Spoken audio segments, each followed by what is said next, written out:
Good morning to everybody. Yeah, today we will discuss. Yesterday we have started about the cholinergic system and the drugs which are cholinergic agonists and other thing. Today we will go ahead with the actual topic is concerned.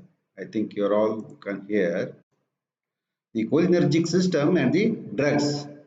So the cholinomimetics drug or cholinergic drugs are called as cholinomimetic agents, or they are also known as parasympathomimetic agents because they are mimicking the parasympathetic nervous system, and these drugs are called as the cholinomimetic because they are going to stimulate the cholinergic nerves or cholinomime or mimic the cholinergic system.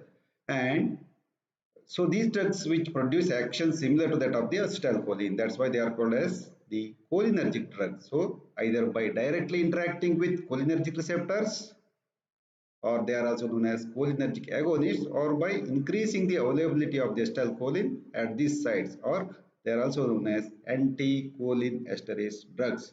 So the classification of the cholinergic agonists first. So we now the conduction of the cholinergic system now at the action potential, the initiation of the action potential, then the junctional transmission, the role of the acetylcholinesterase, etc. So in this class we are going to deal the drugs which are going to act on the cholinergic nervous system. So the acetylcholine is and is also a agonist which is going to act on the cholinergic nervous system. Apart from this one, the methanicol and the other systems are also acting. Similarly, the alkaloids like muscarine, pilocarpine, and many other drugs, they are the one which are going to act on the particular system, especially the cholinergic nervous system. So we can say that these drugs are cholinomimetic in nature. All these drugs are going to act on the cholinergic receptors and going to mimic the action of the cholinergic nervous system. Of course, the most of the drugs like the muscarine, the pilocarpine, and arequolene. So muscarine is obtained from Amanita muscaria. Pilocarpine is obtained from the Pilocarpus jaborandi, and arequolene is from areca nut, that's Areca catechu. So the muscarinic actions of these drugs, all the drugs, acetylcholine and everything, already we have dealt, but we will see the synthetic drugs how they are going to act on heart. So the heart acetylcholine hyperpolarizes the SC nodes, and all these are due to the M type of muscarinic type of the receptor. So as a result, rate of impulse generation is reduced. That's the bradycardia, or even cardiac arrest may also occur. So at the AV node and his Purkinje fibers, refractory period is increased to conduction is slowed. Axonal conduction is slowed because of the more and more refractory period. So the PQR, the PR interval increases, and partial to complete AV block may be produced. The force of atrial contraction is markedly reduced, and the atrial fibers the is also abbreviated. Resting membrane potential of atrial fibers is abbreviated, and due to the non-uniform vagal stimulation, the differentiatrial fibers varies, including the what you call as the inhomology and in predisposing to atrial fibrillation or flutter. Then the ventricular contractibility is also decreased, but the effect is not marked. All this type of the this action is brought by the M2 subtype of the receptor, which is already learned by you in the previous classes. And the action of the cholinomimetic agents on the blood vessels are the all blood vessels are dilated. So the action is due to the M3 type of the receptors. So they are all dilated through few. is skin, face, neck, salivary glands. So they receive the cholinergic innervation and there is a fall in blood pressure and flushing. So especially the blush area occurs and the M3 receptors are present on vascular endothelial cells and the vasodilatation is primarily mediated through the release of a specific substance known as the endothelial derived relaxing factor or also abbreviated as EDRF. And now it is very well known that EDRF is nitric oxide. So there are nitric oxide receptors are there and these receptors are going to be activated and the relaxation or dilatation occurs.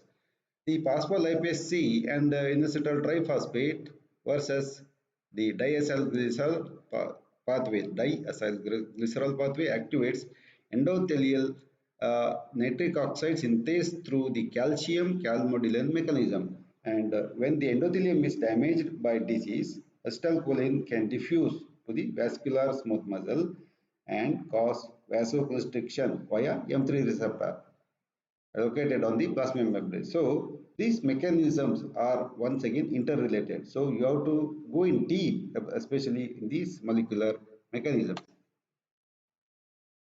Then what happens to the smooth muscles? Smooth muscle in most organs are contracted mainly through the M3 type of the receptors.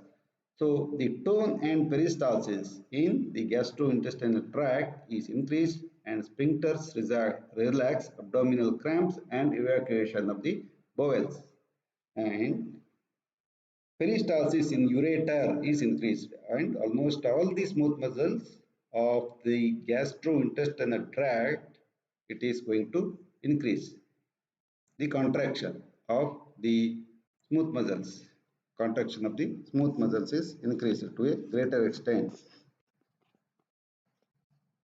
Then the, the detrusor muscle, especially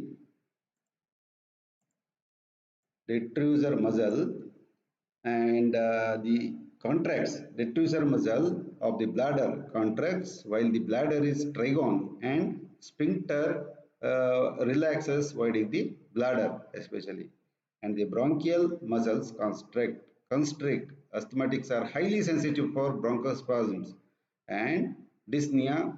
Precipitation of attack of the bronchial asthma is very common. That's why the persons who are chewing the betel nut or areca nut, if they do have the asthma and bronchoconstriction will be greatly it is going to increase. That's why they should be careful while consuming the areca nuts because it's going to cause the bronchial constriction.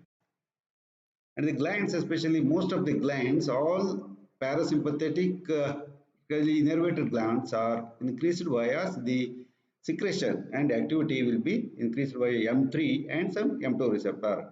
Just like sweating, salivation, lacrimation, increased tracheobronchial and gastric secretion, all these are increased through M2 and M3 type of the receptor and the effect on pancreatic and intestinal gland is not markedly it is going to increase. Whereas the secretion of milk and bile is not affected. That's also please note down. Whenever you administer any cholinomimetic agents, milk yield is not increased or the glands are not contracted.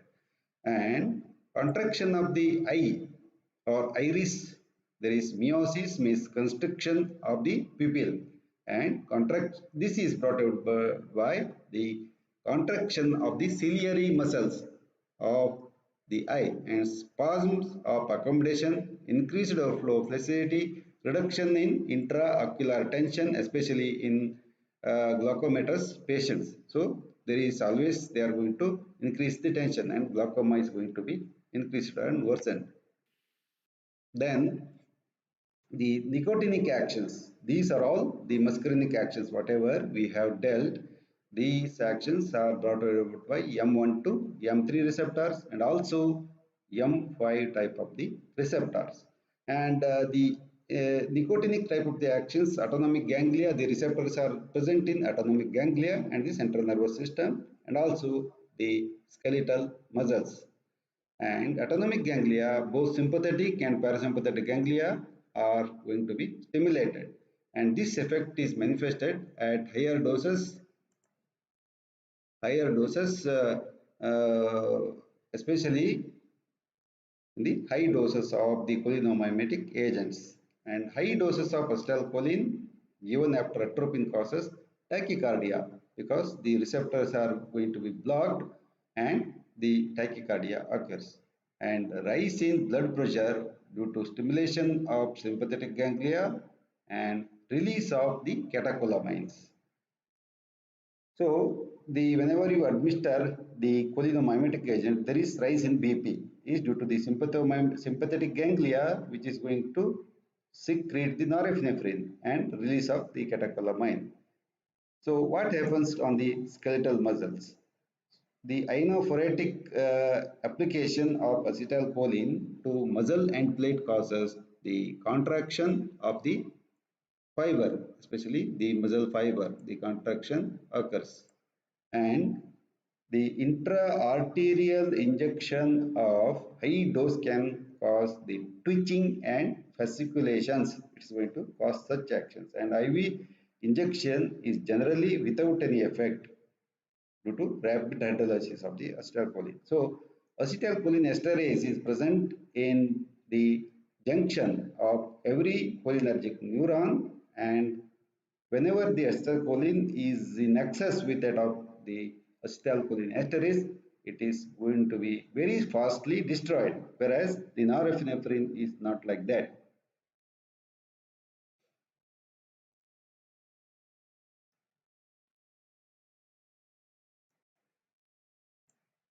And another action, especially the nicotinic central nervous system action, is whenever the acetylcholine is injected IV, it is not going to penetrate the blood-brain barrier. Especially the acetylcholine is not going to, the exogenous administration of acetylcholine is not effective on the central nervous system. Please remember this thing because it is not going to cross the blood-brain barrier. However, direct action into the brain produce arousal responses followed by the depression. And the uses of the cholinomimetic agents are the cholinesters are rarely and if ever clinically they are used. And acetylcholine is not used because the evanescent and non-selective actions because it is going to act on both the NN type of the receptors and muscarines. Both are present in the central nervous system.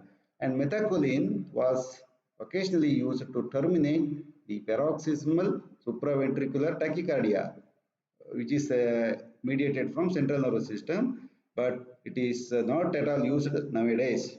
And bethanicol has been used post-operative or post-mortem non-obstructive urinary retention. Bethanicol, once upon a time it was used, but because of the neurogenic bladder, especially the bladder which has lost the control of the autonomic nervous system, it's known as the neurogenic bladder to promote the urination. In such condition, bethanicol so it was used and it can afford symptomatic relief in congenital megacolon and the gastroesophageal reflux disease, or it's also known as GERD, gastroesophageal reflux disease, or the hyperacidity syndromes. And another thing is the especially the megacolon means the colon is becoming going to unresponsive to the regular uh, sympathetic and parasympathetic stimuli and becomes the mega means the size will be increased to a greater extent and the digestive system is impaired, and in such condition the bethanical was used once upon a time, but there are a lot of side effects are present like belching and means a discomfort of the stomach, colic, involuntary urination, the defecation, flushing, sweating, fall in BP and bronchospasm is going to occur, and dose is 10 to 40 milligram oral and 2.5 to 5 milligram subcutaneous, especially the bethanicol and other drugs. And polynomimetic alkaloids are there. Varieties of the alkaloids are obtained from the plant sources. So the first one is the pilocarpine. Pilocarpine is obtained from the leaves of Pilocarpus microphyllus, and Pilocarpus javarandi is another variety. And many Pilocarpus plants do contain the pilocarpine as ingredients.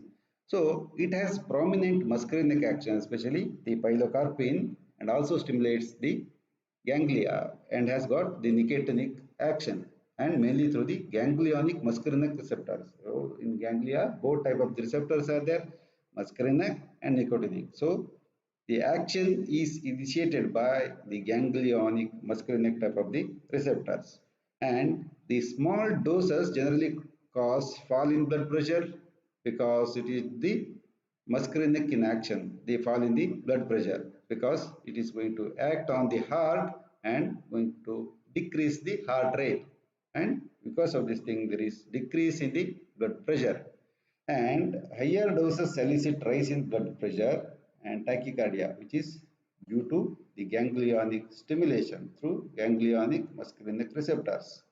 So it's very, very interesting that, see, if small doses it's going to cause one action, in the larger doses it is going to reverse the action of the same. And whenever the pilocarpine is applied on the eye, it penetrates the cornea and promptly causes the meiosis, MIOSIS, or the pupillary constriction and ciliary muscle contraction and fall in intraocular tension in the 4 to 8 hours. That's why the pilocarpine is applied especially in on the eye for whenever its meiosis is required. Whereas the pilocarpine is used only in the eye as 0.5 to 4% drops, not injected or anything, directly it is instilled on the eye for the purpose. And it is the third line drug in the glaucoma, open angle glaucoma, wide angle glaucoma, and so many glaucoma are there. So it's the not the first drug of choice, especially in the glaucoma. It is the third line of the drug, especially in the open angle glaucoma. The initial stinging sensation or tingling sensation in eye and painful spasm of accommodation are frequent side effects of this pilocarpine. The other uses as the mitotic are they counteract mydriatics after they have been used for testing refraction. So, and to prevent break adhesions of the iris with lens or cornea by altering its mydriasis. So, whenever there is a overdose of certain drugs which are going to cause the mydriasis, then to reverse the action of these drugs, the pilocarpine is used. And whenever there is adhesion in between the what you call as the lens and cornea, there is a situation, and if this going drug is used, then it will be useful. And it's a silagogue, means increase the salivary rate, but no oral preparation is available. And the pilocarpine is available as 1%, 2%, 4% eye drops as carpine eye drops, and also pilo drops 2% eye drops. It's available.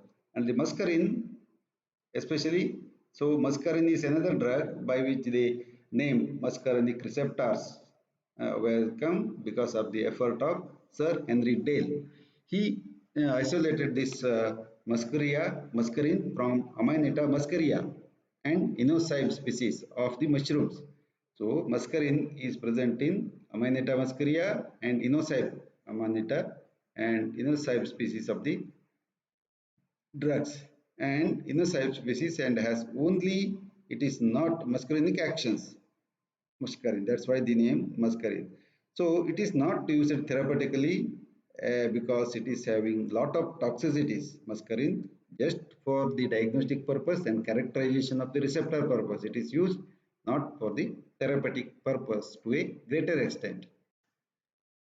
And the mushroom poisoning is one of the most common poisoning that's happening in case of the, if you persons consume certain varieties of the mushroom, it's going to cause it because of the toxic principle present in the particular species. And last three types of the mushroom poisoning is known, like there are varieties of the mushroom poisoning is known. The three types, at least three types of the mushroom poisonings are very well defined.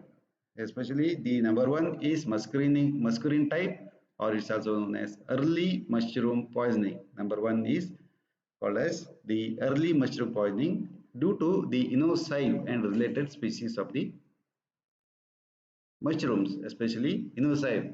So this is happening very commonly if the persons do not identify the mushrooms properly and eat them. So please be careful while you are going to eat the mushrooms, and many of you may eat the mushroom manchuris many times. So if it is wrongly identified as the regular edible mushrooms to that of the inocybe species, then definitely it's going to cause the mushroom toxicity. And the symptoms characteristic of muscarinic actions appear within an hour of eating the mushroom and promptly reversed by atropine, because atropine is a specific antidote which is acting on all M type of the receptors, M1, M2, M3, M4 and M5 type of the receptor.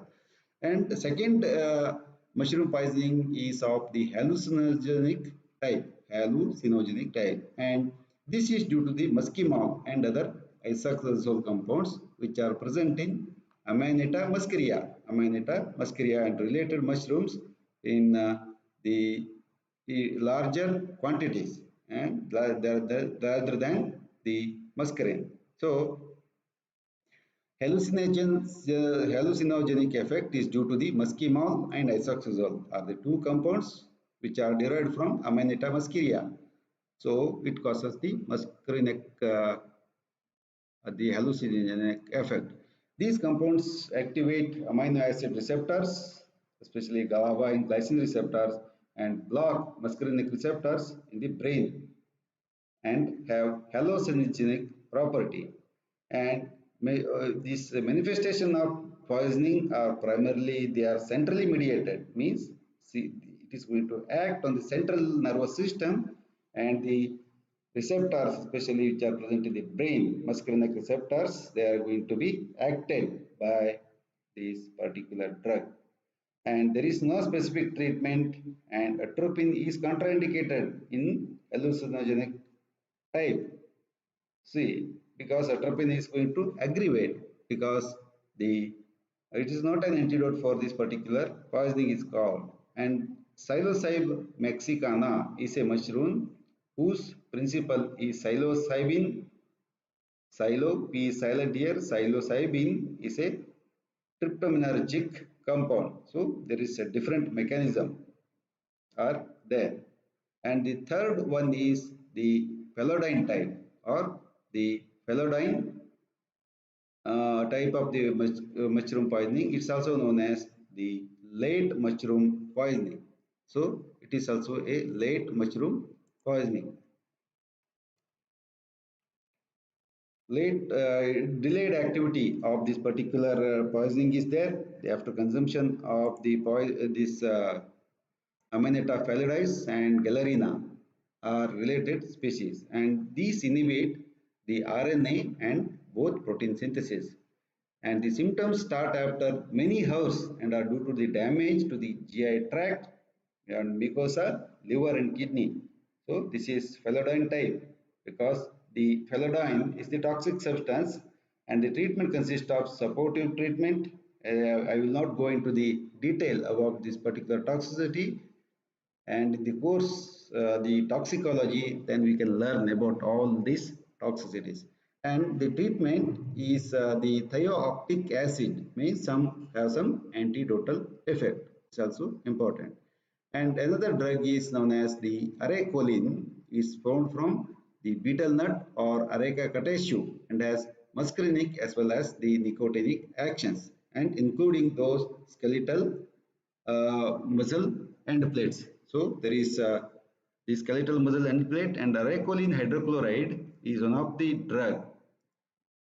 Arecolin hydrochloride is one of the drug which was once upon a time used as a teniacidal or the anticystodal drug because it used to cause the peristalsis by stimulation of the intestinal smooth muscles and evacuate the cystodes, and it was also having some action on the cystodes and used to cause the paralysis of the cystodes and the anticystodal drug. But nowadays, because of the modern drugs like the praziquantel, which are very specific to the worms are considered and less effect on the host. So the arecolin has got the CNS effect. So you are going to eat the pan parag and many other areca containing things, areca catechu and areca beetle nuts has been tried in dementia as an enhancer of cognitive functions but not found to be useful.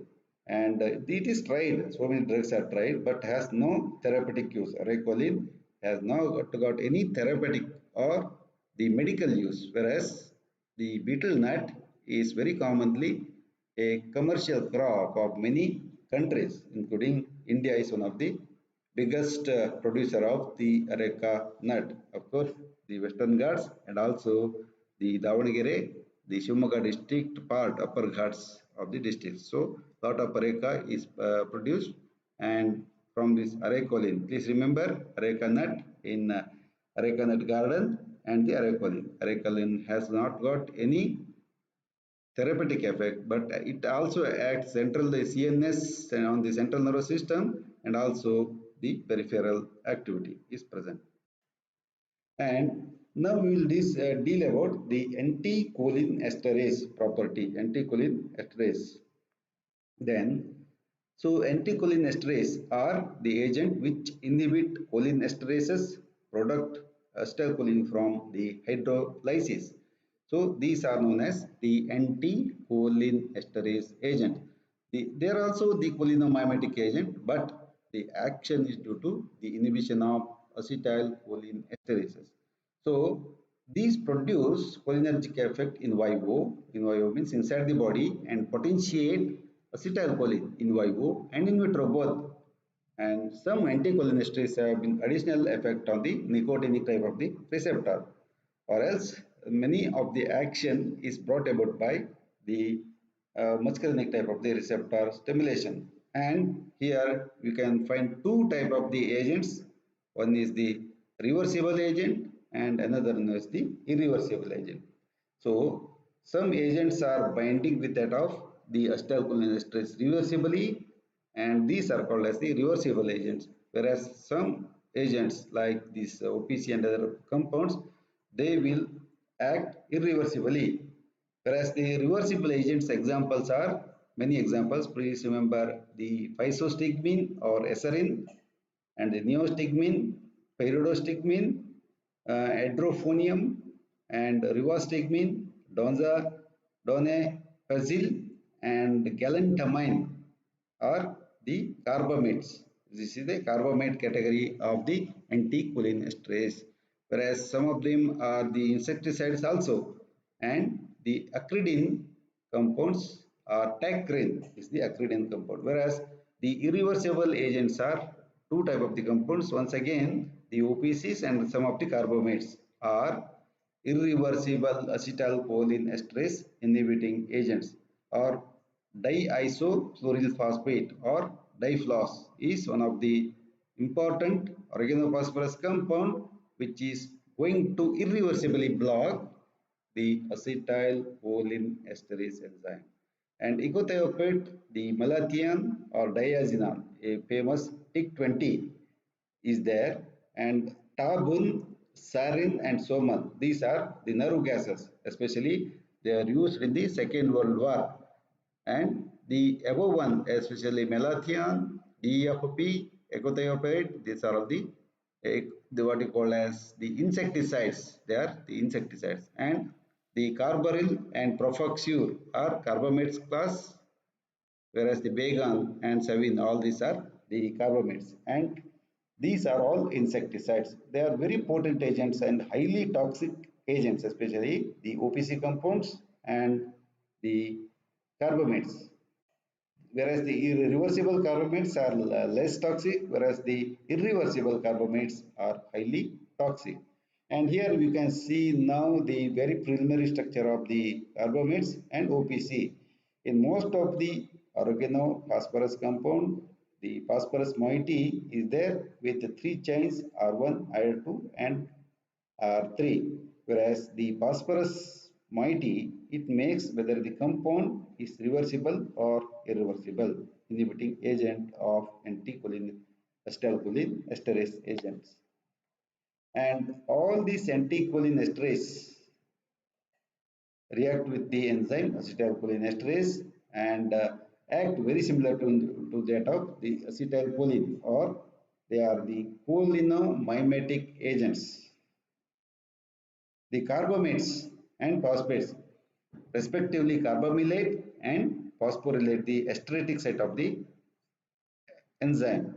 So as you know very well that the enzyme acetylcholinesterase got this anionic site and esteratic site, and both of these are going to bind with esteratic site and sometimes reversibly and sometimes irreversibly. The mammalian anticholinesterase has been cloned, and details of its structure as well as mode of the action with that of the acetylcholine and anticholine esterases have been already they are studied in very depth. The active region of acetylcholinesterase forms a complex which contains anionic site and esteratic sites. Two sides of the enzymes are there, and the hydrolysis of the acetylcholine involves the electrostatic attraction of positively charged N plus of the acetylcholine to anionic site, then nucleophilic attack by serine at OH moiety, which is activated by adjacent histidine, leading to acetylation of the serine. So because of this thing, the acetylcholine gets activated. The acetylated enzyme, the enzyme acetylcholinesterase is becoming acetylated, reacts with water to produce acetic acid and choline. That's how it is going to cause the metabolism of the acetylcholine, the potent neurotransmitter of the cholinergic nervous system. And this is a schematic diagram representation of the reaction of acetylcholine of the carbamate and anticholinesterase, whereas the E and F are noted here. Carbamylated, there is a lot of difference between the carbamylation and this phosphorylation. Phosphorylation is irreversible, whereas the carbamylation is reversible, and it is going to act with that of the cholinesterase enzyme, acetylcholinesterase, and reactivation of phospholipids enzyme by the serine, histidine, and glutamic acid. So you can see that the enzyme has got two sides. One is the anionic site and esteratic site, whereas the acetylcholine enzyme will get the complex with that of the acetic acid and choline. Then the acetylated enzyme rapidly it's activated the or it is metabolizing the acetylcholine into acetic acid, and the free enzyme is free acetylcholine esterase. Whereas especially in case of certain carbamate compounds, it is going to bind with that of the free and bind with that, especially the carbamylated enzyme is completely going to release the substituted carbamic acid, and free enzyme is released. Whereas the phosphorylated enzyme is not free, is going to irreversibly block the what you call as the this anticholine esterase enzyme, and whereas the oximes, parallelodoxime, obidoxime, and many oximes are going to activate this inactivated enzyme. So many times if the enzyme is inhibited for prolonged time, then aging becomes. So that you can see in this particular diagrammatic representation. And pharmacological actions of inhibition of acetylcholine esterase causes due to the amplification of endogenously released acetylcholine. So we are not going to administer any exogenous acetylcholine, but endogenously released acetylcholine will be released. This enhanced action or the amplification, because acetylcholine esterase or anticholinesterase is a very specific enzyme going to bind with that of the acetylcholine and going to cause or destroy the acetylcholine into acetic acid and the choline, whereas the choline is uptaken into the presynaptic terminal, whereas they are qualitatively similar to that of directly acting cholinesterase stimulants, especially the anticholinesterase. Anticholinesterase activity is very similar to that of the cholinergic stimulators. And many times the lipid soluble agents like physostigmine and OPCs, physostigmine among carbamates and OPC, and all OPCs are usually lipid soluble, have more marked muscarinic and central nervous system effects and stimulate ganglia, but action on skeletal muscle is less dominant. So usually they are going to stimulate the ganglia, wherein which both muscarinic and the nicotinic type of the receptors are there and going to stimulate. And because of this thing, the marked effect on the skeletal muscle, direct action on the muscle and inflate cholineceptors as well, stimulate the ganglia, but muscarinic effects are less prominent even though it's going to act on the muscarinic receptors. And as other thing, they do not penetrate the central nervous system and have no central effects, especially the drugs. And the ganglia, local hydrolysis of the acetylcholinesterase is less important in ganglia. Inactivation occurs partially by diffusion and hydrolysis in case of the plasma. But muscarinic effects are less prominent and they do not penetrate the central nervous system and have not got any central effect, whereas the ganglionic effects are very much prominent. And anticholinesterase agents stimulates ganglia primarily through the muscarinic receptors present there, and high doses causes persistent depolarization of the ganglionic nicotinic receptors and blockade of the transmission. Whereas the cardiovascular effects are very similar to that of the administration of cholinergic agents, but it's a little bit complex when compared to those agents. And muscarinic action would produce bradycardia and hypotension as usual through muscarinic receptor, whereas the ganglionic stimulation would tend to increase in the heart rate and BP due to the involvement of the adrenergic nervous system, and thus the overall effects are often unpredictable and depend on the agent and its dosage. So after treatment with anticholinesterases, the acetylcholine released by a single nerve impulse is not immediately, it is destroyed, and the force of contraction, especially of the skeletal muscles, impartially curarized and myasthenic muscles is increased. That's how the thing, especially the effect of the anticholinesterase drugs on skeletal muscles. So in the higher doses, suppose the toxicity of the OPC compounds, then it is persisted for depolarization for prolonged period, resulting in blockade of direct action of the neostigmine and its congeners at the muscle, and this result in augmentation of the all these features, and the neurotransmission of the neuromuscular junction, it is causing weakness and paralysis. It is going to inhibit. And the central nervous system, lipophilic anticholinesterases, which penetrate into brain, produce generalized alerting response, whereas the cognitive functions, especially of the brain, may be improved in Alzheimer's disease. So Alzheimer's disease is a one, there is a dementia or loss of memory will be present, and however higher doses produce the excitement and mental confusion, disorientation, tremors and convulsions by followed by coma. And coming to the pharmacokinetic of these agents, the first one, very simply, I'm going to explain it within 1 or 2 words. Otherwise, if you read the Goodman, Gilman, and other thing, you will get a huge explanation. For a undergraduate, I think you have to know 1 or 2 lines how physostigmine is absorbed from GI tract and parental sites. It is going to rapidly absorb from GIT and parental sites, and it is applied to the eye and it penetrates the cornea freely. Then it crosses the blood-brain barrier and is disposed after the hydrolysis of cholinesterase. That's one of the important action.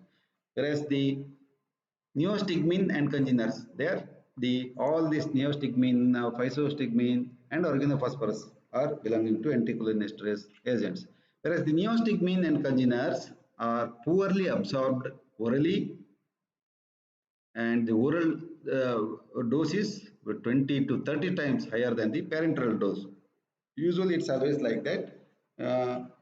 Then they do not effectively penetrate into cornea or cross the blood-brain barrier, whereas the physostigmine crosses the blood-brain barrier, and they are partially hydrolyzed and partially excreted unchanged in the urine. This is a very short pharmacokinetic parameter of the agent.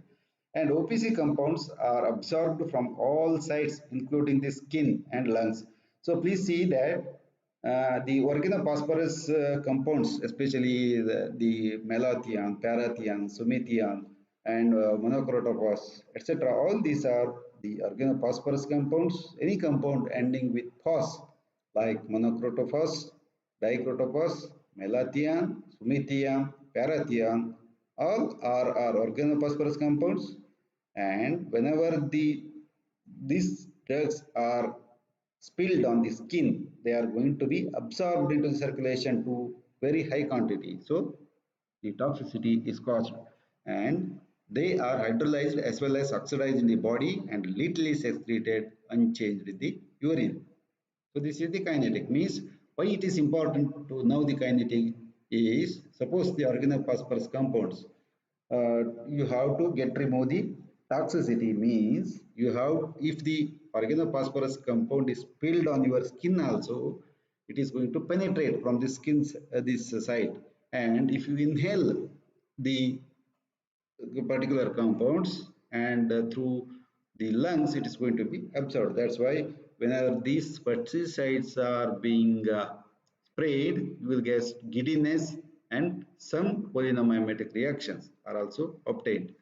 So be little careful or while handling such type of the agents, especially the anticholinesterase OPC compounds.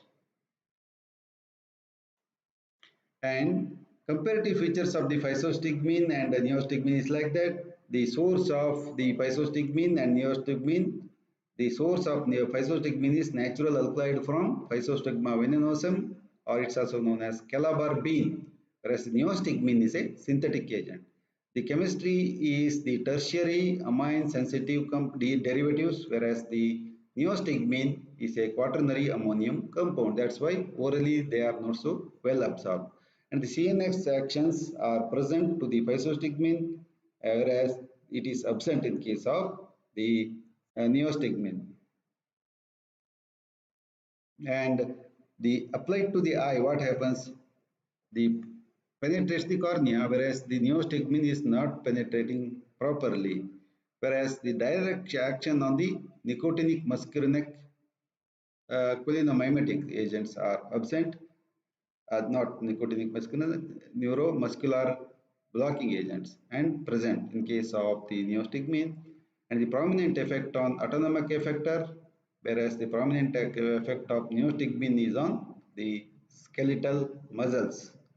So the important uses of the physostigmine, its meiotic nature or glaucoma, it is a useful agent, and the dose, especially the neostigmine, is useful in the myasthenia gravis. I am going to tell what's a myasthenia gravis in future.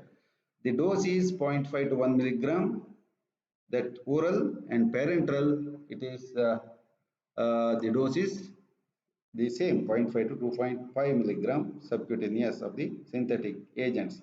Duration of action of the physostigmine is 4 to 6 hours, whereas it is 3 to 4 hours in case of the neostigmine.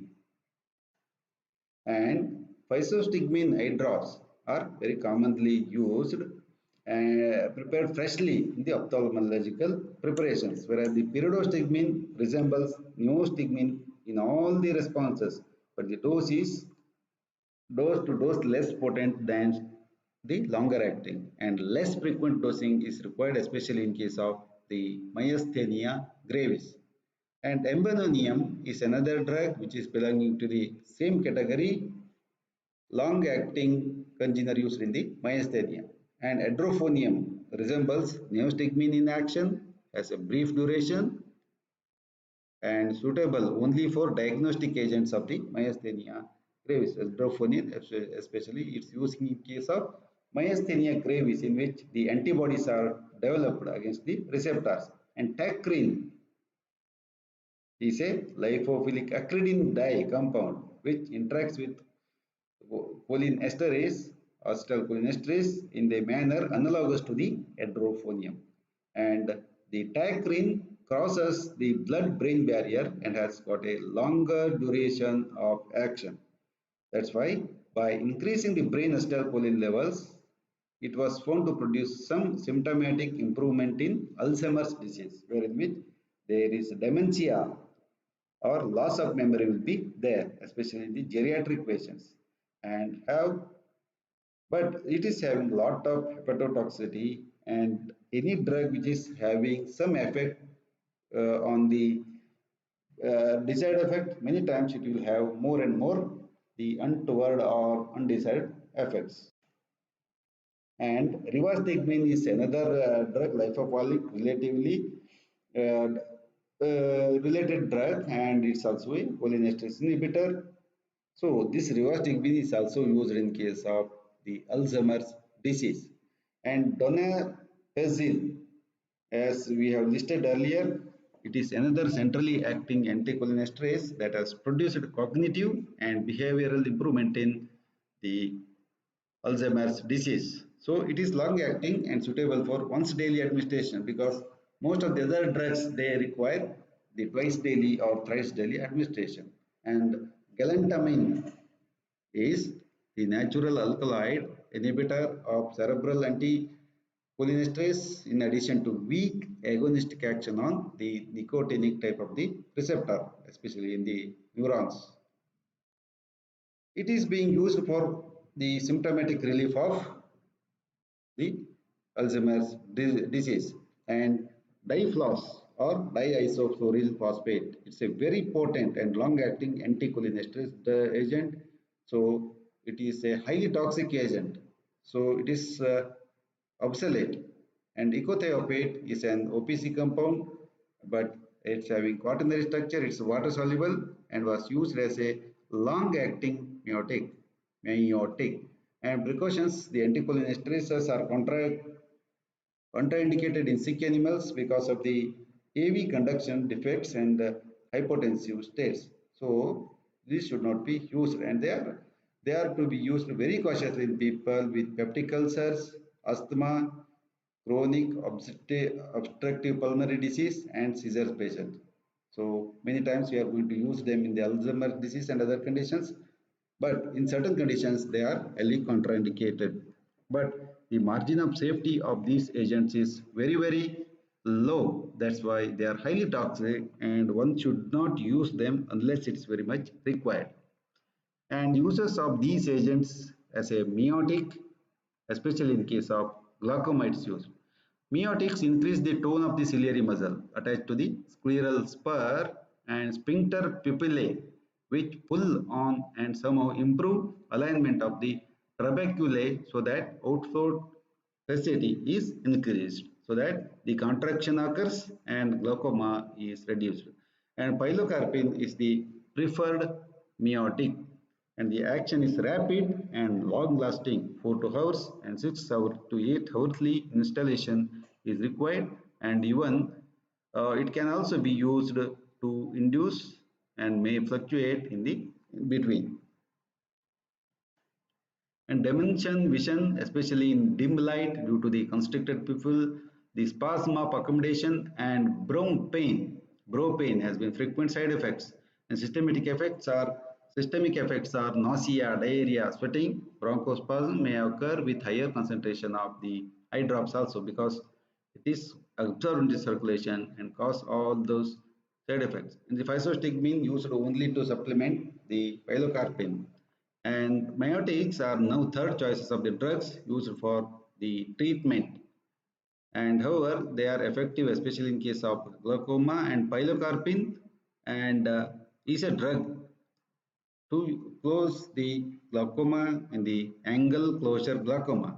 So to reverse the effect of the mydriasis after refraction testing and prevention of formation of adhesions between the iris and lens, as we have already discussed, the lens and iris get adhesions, and to medically deal with this condition, the pilocarpine is used. So especially it is especially the iritis cornea under uh, field condition. It's alternated with a mydriatic used. And now we will discuss an important disease known as the myasthenia gravis. So I put the photo of the Amitabh Bachchan because he was the person affected with the myasthenia gravis but recovered after the long-term treatment. So so this is an autoimmune disorder affecting about 1 in 110,000 population, and he was the one of the culprit of the myasthenia gravis. As indications MYA, Maya means muscle, and it is due to the development of antibodies directed to the nicotinic receptor at the muscle and plate. So the antibodies are developed against the receptor itself. So the acetylcholine cannot act on the muscles, and there will be reduction in number of free nicotinic muscarinic cholinereceptors or the muscle cholinereceptor to one third of normal or less, and structural damage to the neuromuscular junction occurs.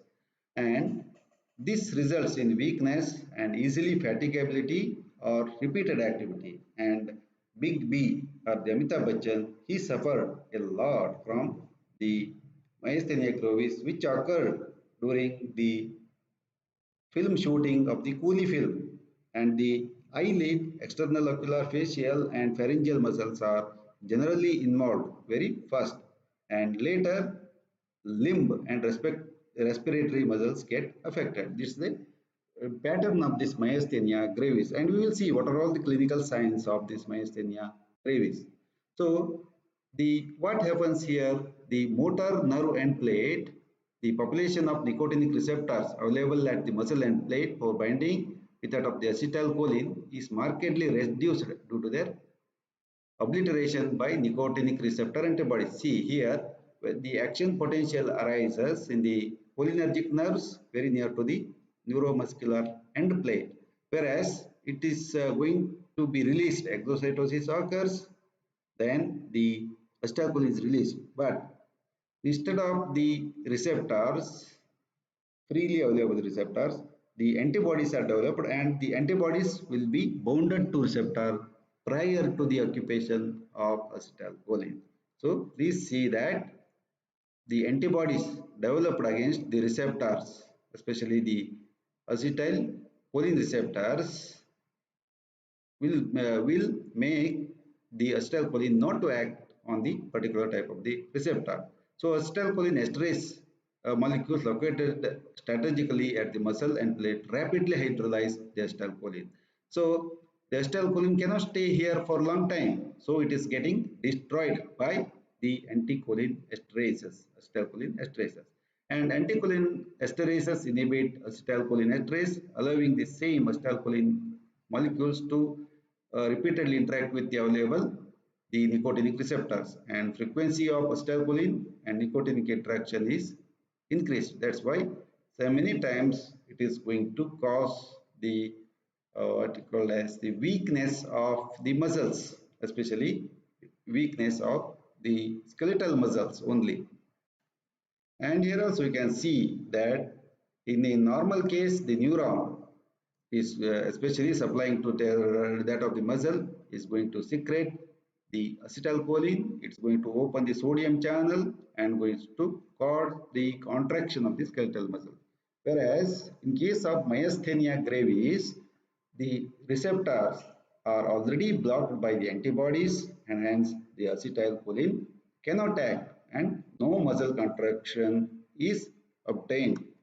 And here also in the synaptic cleft, you can see that synaptic vesicles, they are going to fuse together and going to cause the exocytosis of the acetylcholine, but the receptors which are present on the post synaptic membranes or the muscle, this is a skeletal muscles, they will have the antibodies, already preformed antibodies, and the acetylcholine cannot act on the muscle fiber. That's how the mechanism is explained. And here also you can see that the action potential arises, then the calcium entry occurs, then exocytosis is there. In the normal what you call as the cell, the receptors will be activated with the action of the acetylcholine, and then what you call as the in the myasthenia gravis, what happens, the blocking antibody or to this particular receptor will be there, so that the acetylcholine cannot compete or cannot bind to that of the receptors, and the muscle contraction will not occur. And the acetylcholine, which is freely available in the cleft, synaptic cleft, is destroyed by the acetylcholine esterase enzymes. So, because of this thing, the thymoma in the conditions like the thymoma, thymus cell, then affection, the beta cell, B cell activation and autoantibody production will be there, and the autoantibody antibody means the antibody developed against the tissue of the self, and it is considered as foreign. Then the symptoms of the myasthenia gravis are like this: eye muscles drooping of one or both eyelids. It's also known as the ptosis. Ptosis means drooping of one or both eyelids. Here the drooping causes a ptosis, and double vision, or it's also known as the diplopia. And face and throat muscles altered speaking. In case of the altered speaking, the tone and other thing of speaking changes. It's also known as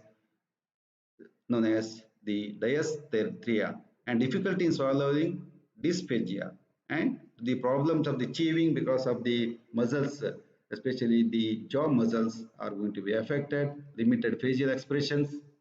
So all these the facial muscles are not under the control of your own. Then neck and limb muscles, weakness in arms, legs, neck and fingers. So many times you cannot what you call as the fold your own fingers if you are affected with the myasthenia gravis, and weakness in the chest muscles and sometimes occurs, and this service the myasthenia crisis may result, because whenever there is a chest muscle is affected, you cannot expand, the human cannot expand the chest small and big, so that the aeration of the lungs will not take place. That's known as the myasthenic crisis. So here you can see in this particular person smoothing out of the forehead muscles, and eyebrow will droop down and drooping up of the corner of the mouth, especially just like paralysis.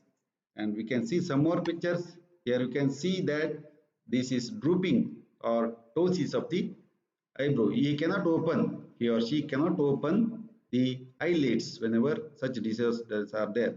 And smoothing up of the forehead, eyebrow will drop, and dropping up of the corner of the mouth, as explained earlier, will also be seen. And here the dropped head syndrome is known as the initially the head is like this, and the person cannot make his head straight, and sometimes this is the scoliosis may also happen. Many times the head cannot be rested on the shoulder. So these are all the clinical signs of the myasthenia gravis. And the pharmacological therapy is inclusive of the anticholinergic drugs like neostigmine, pyridostigmine, corticosteroids like the prednisolone, and the immunosuppressant like azathioprine and cyclophosphamide, they are very commonly used. And neuromuscular junction, as usual, the acetylcholine receptor is occupied by the antibodies and the normal muscle contraction will be impaired. And the neostigmine and its congeners improve the skeletal muscles, especially skeletal muscles, and many times accumulate and act on the receptors over a longer area, whereas the treatment usually started with neostigmine 15 milligram orally for 6 hourly time and frequently is then adjusted to obtain the optimum relief from the weakness. So the dosage requirement may fluctuate from time to time, and there are often unpredictable periods of remission and exacerbation. And pyridostigmine is an alternative which needs less frequent dosing. Then, if intolerable muscarinic effects are produced, atropine can be added to block them. So, atropine is a very specific antidote for the toxicity of all these agents. And the line of the treatment, especially in the myasthenia gravis, of course, it's explained like the corticosteroids can also be used. The alternative line of the treatment apart from the cholinomimetics. So the corticosteroids afford considerable improvement in such causes by their immunosuppressive action, and removal of the antibodies by plasmapheresis means plasma exchange. So all these antibodies are removed and another plasma is given. And another therapeutic approach. So here it's a dramatic release if obtained, but it is very short lived and can be the thymectomy means removal of the thymus is effective in a majority of the cases and it produces gradual improvement, then complete remission has been obtained. That means one of the very effective treatment for the myasthenia gravis. And myasthenia crisis is characterized by acute weakness of the respiratory muscles as explained earlier. And this is managed by tracheal intubation. It's a very emergency situation. Of course, the tracheal intubation and mechanical ventilation is also done. And here you can see that especially in case of this myasthenia gravis, the acetylcholine receptor or nicotinic type of the receptors occupied by the bad antibody acetylcholine receptor is occupied.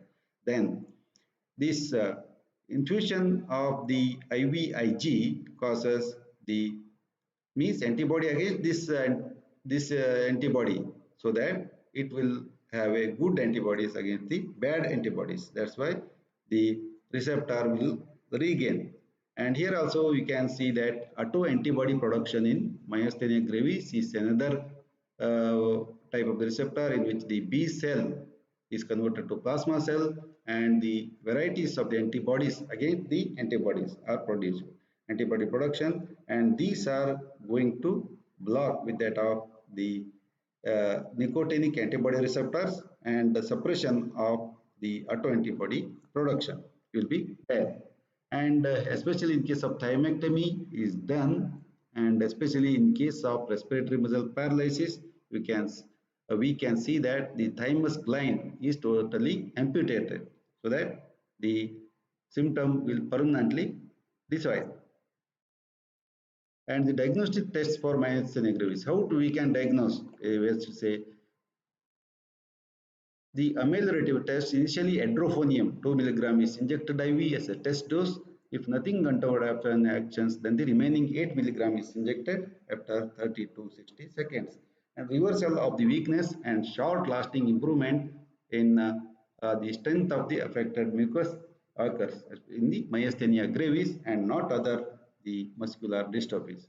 And the provocative tests like the myasthenians are highly sensitive to D-tubocurarins, especially the persons who are suffering from myasthenia gravis are very sensitive to DTC. And 0.5 milligram IV causes marked weakness, and then but it is ineffective for non-myasthenics. The test is a hazardous because the DTC is highly toxic, but one has to use it very carefully, and the respiratory muscles may get paralyzed, and the test is better not performed. And the demonstration of anti-NR antibodies in plasma or muscle biopsy specimen is a more layer level test. So nowadays it is being used very commonly.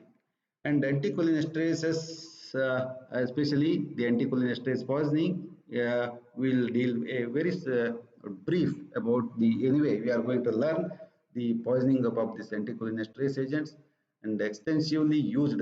These agents are used extensively in the agriculture purpose as an insecticide, accidental as well as the suicidal and homicidal poisoning is a very common and local muscarinic manifestation at the site of the exposure occur immediately and are followed by complex systemic effects like muscarinic, nicotinic and central. All the three actions will be elicited, and symptoms of the OPC poisoning are irritation to the eye, lacrimation, salivation, sweating, copious tracheobronchial secretions, meiosis, blurring up of the visions, and also the bronchospasm, breathlessness, cooling, involuntary defecation, and urination will occur. Especially these are very characteristic of the organophosphorus compound. There will be fall in BP, bradycardia, and tachycardia, and cardiac arrhythmia, and vascular collapse will occur. So the muscular fasciculations will be seen, weakness of the muscle, respiratory paralysis. It's a central effect as well as the peripheral, and irritability, disorientation, unsteadiness, tremor, ataxia. All these clinical signs will be seen in organophosphorus compounds or the anticholinesterase phosphorus. And death is generally due to the respiratory failure. Then the treatment of organophosphorus compounds are irreversible inhibitors of the acetylcholinesterase or termination of further exposure is number one.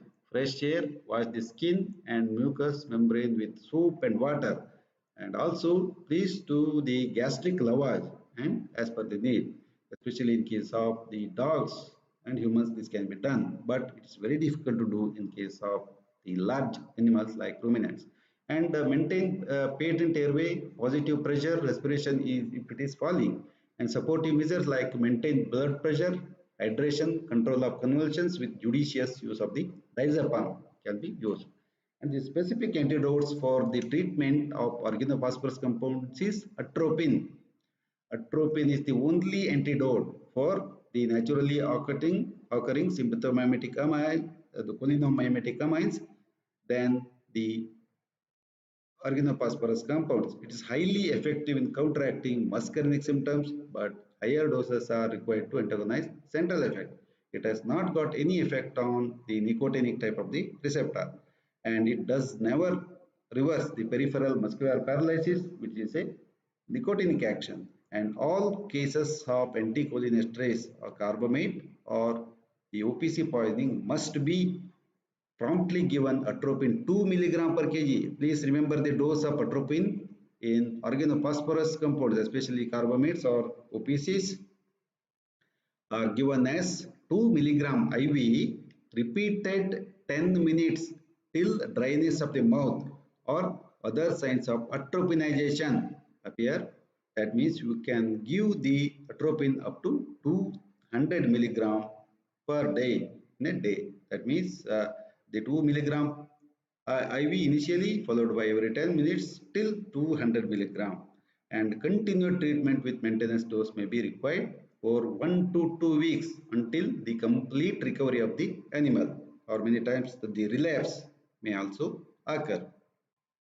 And the cholinesterase reactivators are there which are going to activate the acetylcholinesterase enzyme, and these are known as the oximes, are used to restore neuromuscular transmission only in case of the OPC or anticholinesterase poisonings. The phosphorylated cholinesterases reacts very slowly or not at all with the water. And however, if reactive hydrogen species then form oximes, and the generic formula is RCH and NOH are provided.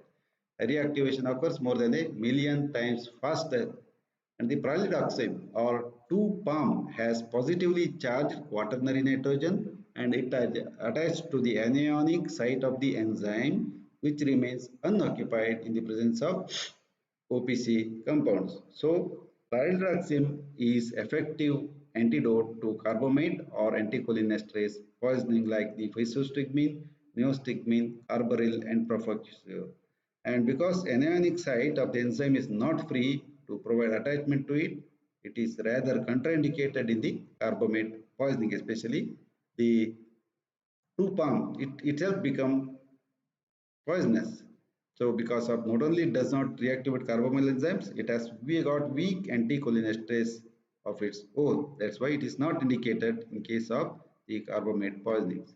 And pyridoxine, or it's also known as 2-palm, it is it is administered at a dose of 1 to 2 gram children, 20 to 40 milligram. The same can be used in case of the dogs.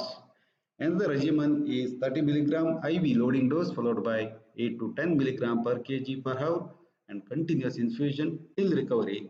And the pyridoxine causes more marked reactivation of the skeletal muscles than cholinesterase than the autonomic sites and not all at all in the central nervous system. And as the pyridoxine is not going to penetrate the blood-brain barrier, it is not useful in the CNS science. The treatment should be started as early as possible within few hours before the enzyme, phosphorylated enzyme gets aging. So once the time passes to greater extent, then it will never be reversed. That's called as the aging up of the enzyme. And doses may be repeated according to need. Maximum 12 gram in first 24 hours. Lower doses according to the symptoms are continued till 1 to 2 weeks because this OPC poisoning is not a simple poison.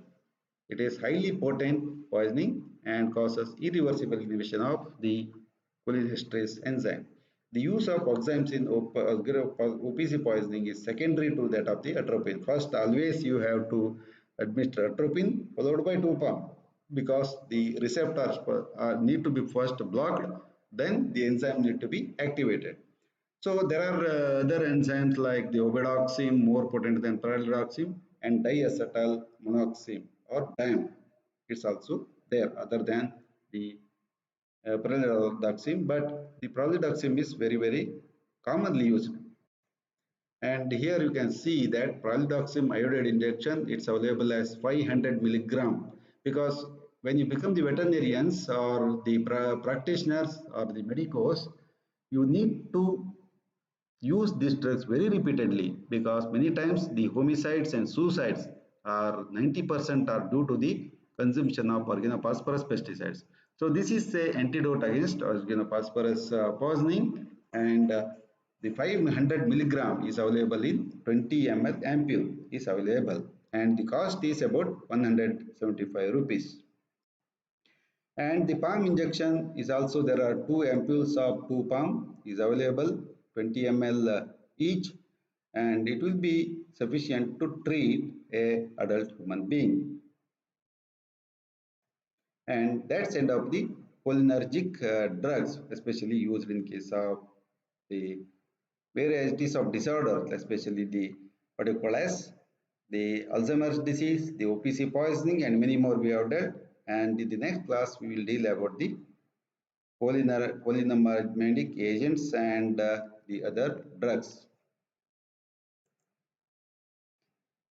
So